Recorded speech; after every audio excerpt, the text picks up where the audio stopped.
Are you a medical student and do you want to manage your finances better way? So this is the video for you. Hi, my name is Dr. Nitin and I help medical students to get best out of their medical career because as a medical student it's the beginning of your medicine career and it has to be good, and then only you will be able to succeed in your future career. So if you are new to this channel, please subscribe to this channel and let's get started with today's topic. As a medical student, how you can manage your finances in a better way. Okay, so let's begin with this.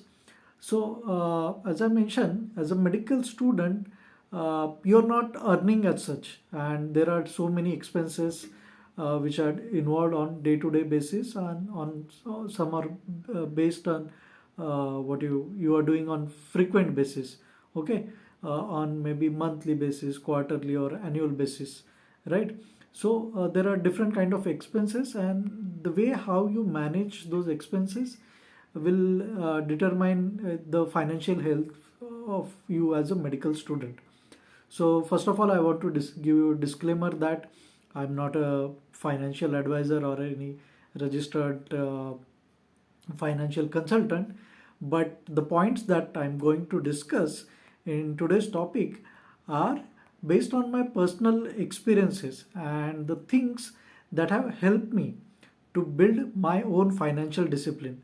So you need to please make note of that, and let's first understand what are the different reasons why a medical student, as a medical student, you need to do financial planning.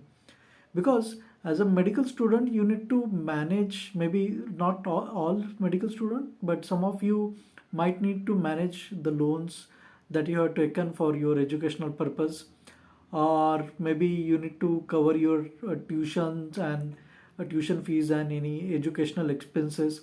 You need to manage some budget for like living expenses. You need to plan for your residency application cost because you might be planning for your post graduation, so you need to start saving for that. You need to maybe save for some future uh, care career related expenses, right? Not only just residency application, but some other career related expenses also. You need to prepare for unexpected emergency because your particularly health emergencies or any kind of different emergencies might happen suddenly, and you need to be prepared for that. And why also you need, as a medical student, like the financial planning is, you need to ensure your adequate health insurance coverage, because though you are a medical student, but at the end you are a human being and you can fall ill. So that's why you will require some health coverage, and you might also need to invest in your CMEs program, continue medical educations, or maybe some certifications. So these are some of the reasons which you might require to do financial planning. So let me know, what do you think, what is the reason why you as a medical student you personally need to do your financial planning. So I want you to write in the comment section, because when you actually going to write here you need to think, and then only you will realize, oh, that's why I need to uh, do my financial planning. But if you do not do this activity, maybe at the top of mind you will just like listen to this video and you will walk away. But when you actually type, so you're not typing for me, you're typing for yourself. When you type, you will make your brain work for yourself. You will then realize, oh, that those are the solid reasons why actually I you need a good financial planning. So because see, there are some maybe list of categories, particularly when I'm talking about financial. Basically, it's majorly related to some expenses, uh, which as a medical student you might incur. It could be related to tuition and fees. It could be related to your housing, and utilities. You might be staying in the hostel, or maybe you have rented some apartment. Related to your foods and groceries, maybe your transportation related expenses, your health insurance, your books and medical supplies. Some might be using various technologies, laptops or desktops, or maybe some other technologies that you might be using. So those technology expenses. Other categories could be your for medical equipment and tools. It could be related to your personal care and hygiene. And obviously, as a medical student, you need to enjoy your life fully. So some entertainment, travel related, leisure travel related, some trips and picnics, parties. For that, you need to require some expenses. Some might you will require for professional expenses, some licensing exams, some certifications, some applications. Then for your clothings and uniforms, then your for travel, for your rotations and conferences, and some other miscellaneous expenses.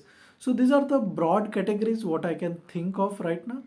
uh, so you will require to do some expenses under this. So the idea over here is uh, to understand and to manage those expenses. So let me know what are the different categories. I'm not asking for individual expense. I'm asking what are the different categories under which you are doing expenses, or maybe what are your top three major financial expenses. Write down in the comment section. So now let's discuss what are the steps for your financial planning. I want to give the disclaimer again. I'm not a financial advisor or expert. Whatever things I'm talking in this video are based on my personal experiences, what I have followed, and which the things which have helped me in my personal financial success. So those are the things I'm sharing with you. So let's understand what are the steps. So as a medical student, you need to first do the assessment of your current financial situation. How much money you are getting from your home, from your parents, or maybe if you are doing some kind of job or part-time work, from there how much money you are earning, and how much you are spending, what are the your expenses. Then you need to set financial goals. As I discussed, I have already discussed different categories above. So you can go through that. You can check those category in the description section of those videos also. So you need to set financial goals for them. This is the amount that I will spend for this particular category of expense. Then you need to create budget. uh, this is the amount that will come from here, that will go there. I will not spend more than this much amount, right? So you don't need to do the micro management, the financial management, like at micro level. For this item I will spend this. On a higher level, at least on category level, let's say for books I will spend this much. You will not have that control. Okay, I will spend for this book, I will spend only this much amount. No, for all books this is the money that I will spend. For party, this is the amount I will spend. It doesn't matter where you party or where you go for a movie, but for a overall category you need to define your budget. Then very critical step, you need to establish medical or emergency fund. That emergency fund should be no touchy fund. At any cost you will not use that money for any other reason. It will be strictly useful for a defined emergency. So do not make it a subjective emergency that, oh, I do not have money in my pocket now, so it's an emergency. No, you have to strictly use for very critical situations. Then you need to understand, if you have already any loans or something going on, you need to understand how those loans are going to be repaid, because you may not start repaying those loans immediately, but at least you need to understand like what kind of loans are going and how the EMIs will happen. You need to have that clarity. uh, then you have to explore some scholarships or some grant opportunities that will help you financially. You can also consider some part-time work or some freelancing. So it could be anything related to medical field, or it could be related to your personal hobbies. If you want to know what kind of opportunities, part-time opportunities and freelancing work you are there, let me know in the comment section which is your favorite topic or favorite area which you want to like work on. and what are the opportunities in that area. Let me know in the comment section. If you ask me in the comment section, I'll definitely create a detailed tutorial on that. And then you need to have a habit of start saving, because it does not matter how much amount you are saving.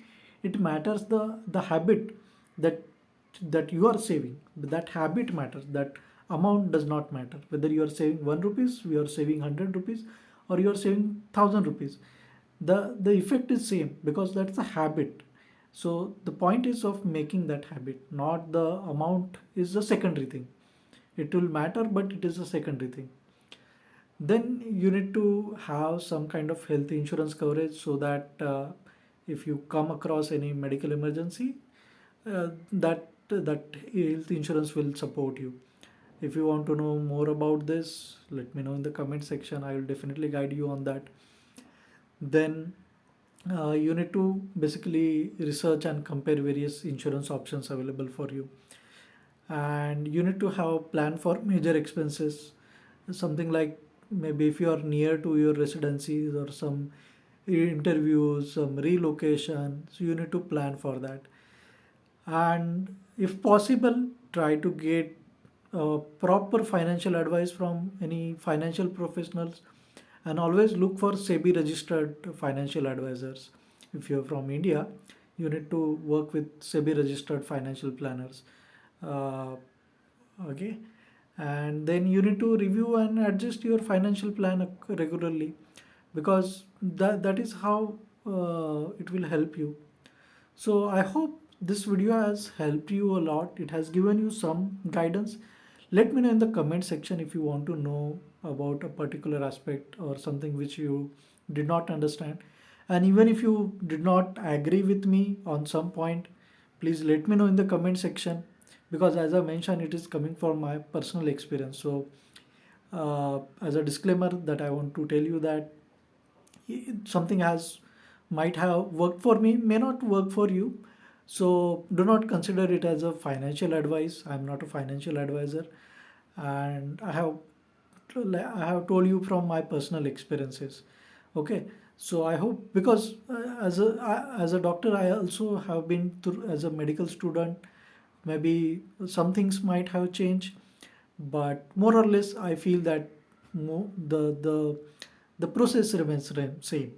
So please follow these steps and secure your financial future even at medical student stage, and enjoy your medical learning. And if you want to know about particular topic, please let me know. And if you feel that this video has justified uh, the time that you have invested with me, please share this video with your friends, so that they also understand the steps and the process. And if you are not subscribed, please subscribe to the channel, because it gives me a motivation that my video is helping you, and I feel that I am being able to guide my dear medical students. So that's all for now. This is Dr. Nitin signing out. I will meet you in next tutorial with some another topic. Let me know in the comment section. Bye bye.